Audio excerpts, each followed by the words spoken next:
మనకు తెలిసిన భాగమే. ఇక్కడ కనాను స్త్రీ ఒక ఆమె తూరు సీదోనుల ప్రాంతం నుంచి వచ్చి ప్రభువుకు వాస్తవంగా ఇది ప్రార్థనలో మనం ధ్యానిస్తాం. సరే, ఆరాధన కూడా ఇక్కడ మనం చూస్తాం. ఆరాధనలో కూడా ఈ వాక్య భాగాన్ని చూస్తాం. 25వ వచనంలో చూస్తే ఒక మాట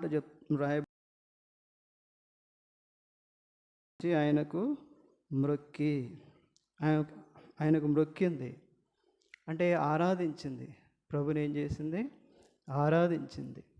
ఇక్కడ ఒక మాట రాస్తున్నాడు, అయినను ఆమె వచ్చి. అంటే ఏమైందంటే పైన అక్కడ రాస్తాడు, ప్రభు అన్నాడు, అమ్మ నేను మీ కొరకు రాలేదు, ఇశ్రాయేలు ప్రజల యొద్దకే వచ్చాను, నీ కొరకు నేను పంపబడలేదు. ఇలా చెప్పితే కూడా నీ కొరకు నీకు సహాయం చేయడానికి నేను సిద్ధంగా లేను, నీకు సహాయం చేయడానికి నేను రాలేను అంటే కూడా ప్రభుని ఏం చేస్తుందంటే ఆమె మ్రొక్కుతూ ఉంది. అంటే ఏం చేసింది? ఆయన్ని ఆరాధిస్తూ వచ్చింది. తర్వాత ప్రభు అన్నాడు, ఆమె విశ్వాసాన్ని చూసి ప్రభు మెచ్చుకొని ఆమె కోరినట్లే జరిగినట్లుగా చూస్తాం. ఆ కుమార్తెకు ఉన్నప్పటికి కూడా ప్రభు ఇంకా ఆమెకి ఏ సహాయం చేయనప్పటికి కూడా ఆమెను చివరికి నీ కొరకు రాలేదని చెప్పినప్పటికి కూడా ఆ స్త్రీ ఏం చేసిందంటే ప్రభువుకి ఏం చేసిందంటే మ్రొక్కింది. ప్రభుని ఏం చేసింది? ఆరాధించింది. అయితే మన జీవితాల్లో ప్రభు చాలాసార్లు మనకు మేలు చేస్తేనే ఆరాధిస్తాం, కీడు చేస్తే ఆరాధించాం. అయితే మేలు ఎన్నో చేశాడు. ప్రభు చేసిన మేలు ఎన్నో ఉంటున్నాయి. ఆమె జీవితంలో ఆమె ఆరాధన చాలా గొప్పదిగా ఉంటుంది. ఎందుకు ఆమె ఆరాధన గొప్పదంటే మనం ఏదైనా దేవుడు సహాయపడితేనే, దేవుడు ఏదైనా మేలు చేస్తేనే కృతజ్ఞతగా ఆయన ఆరాధిస్తాం. కానీ ఈమె ప్రభు ద్వారం కలిగిన వాడు అని ఆమె ఎరిగి ఆయన ఏం చేసింది? ఆరాధిస్తూ వచ్చింది. చూడండి, ఒక మాట చూద్దాం. పౌలు భక్తుడు ఎఫెసీయులకు రాస్తూ ఒక మాట గుర్తు చేస్తూ ఉంటాడు. ఎఫెసీయులకు రాసిన ఉంటాడు 3-4 వచనాలు చదువుదాం. వారితో కలిసి మనమందరము శరీరం యొక్కయు మనసు యొక్కయు కోరికలను నెరవేర్చుకొనుచు మన శరీరాశలను అనుసరించి మనం ప్రవర్తించచ్చు కడమవారి వలనే స్వభావ సిద్ధంగా దైవోగ్రతకు పాత్రులమై ఉంటిమి. ఇక్కడ ఒక మాట రాస్తాడు, అయినను దేవుడు. చూసారా ఎలాంటి వారం అంటాడు? శరీరం యొక్క మనసు యొక్క కోరికలను ఏం చేసేవాళ్ళం? నెరవేర్చుకునే వాళ్ళం. తర్వాత శరీర దురాశలను అనుసరించి మునుపు ప్రవర్తించిన వారం దేవుని ఉగ్రతకు పాత్రులం.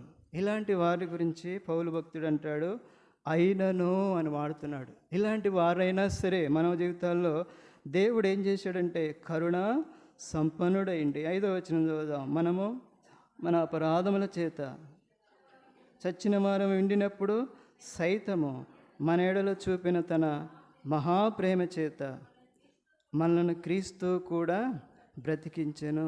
కనుక అయినను అని వాడుతున్నాడు. అంటే ఇంచుకు దూరస్తులై ఉండిరని మీరు జ్ఞాపకము 13వ వారు అయినప్పటికీ కూడా 13వ వచనం అంటాడు, అయినను మునుపు దూరస్తులైన మీరు ఇప్పుడు క్రీస్తు యేసునందు క్రీస్తు రక్తం ద్వారా ఏం చేశాడు? చూస్తా దేవుడు ఇక్కడ పౌలు గారు ఒక మాట వాడుతున్నాడు అయినను అని.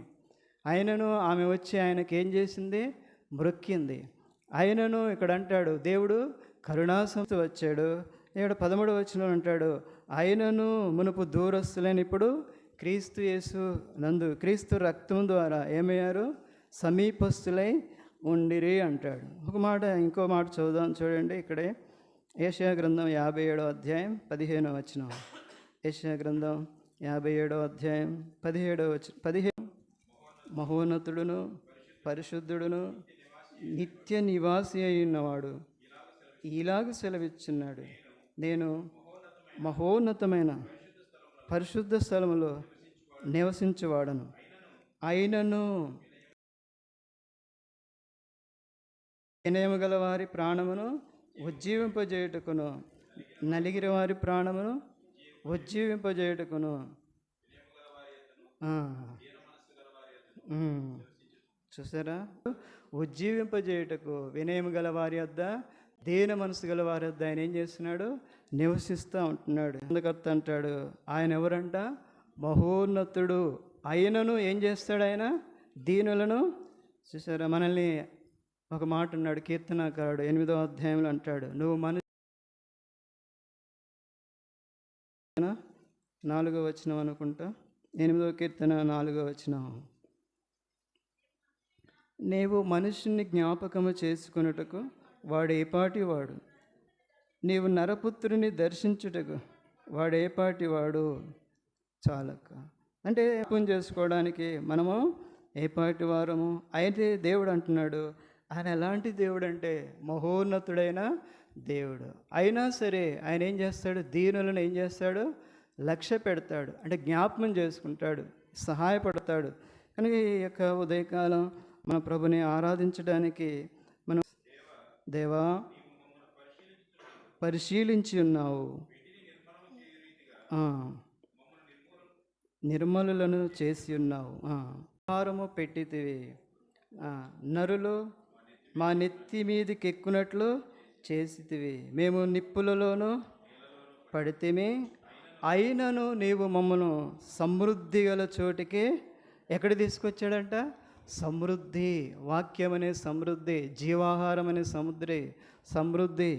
కనుక ఇక్కడ అంటాడు, ఏ స్థలానికి తీసుకొచ్చాడంటే ఎలాంటి చోటుకి, ఎక్కడ పరుండ చేస్తున్నాడు?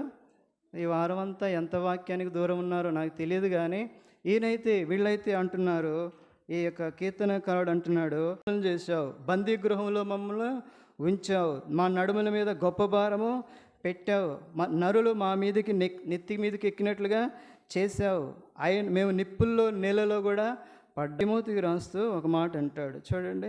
1 తిమోతి 1వ అధ్యాయము 12వ వచనం నుంచి ఒక మాట తన జీవితాన్ని జ్ఞాపకం చేస్తాడు. 1 తిమోతి 1వ అధ్యాయము 12వ వచనం.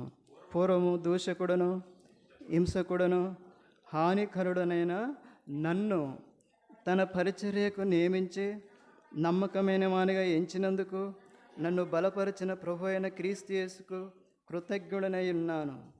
తెలియక అవిశ్వాసం వలన చేసి గనుక కనికరింపబడుతుంది. మరియు మన ప్రభు యొక్క కృపయు క్రీస్తు యేసునందున విశ్వాసమును ప్రేమయు అత్యధికముగా విస్తరించెను.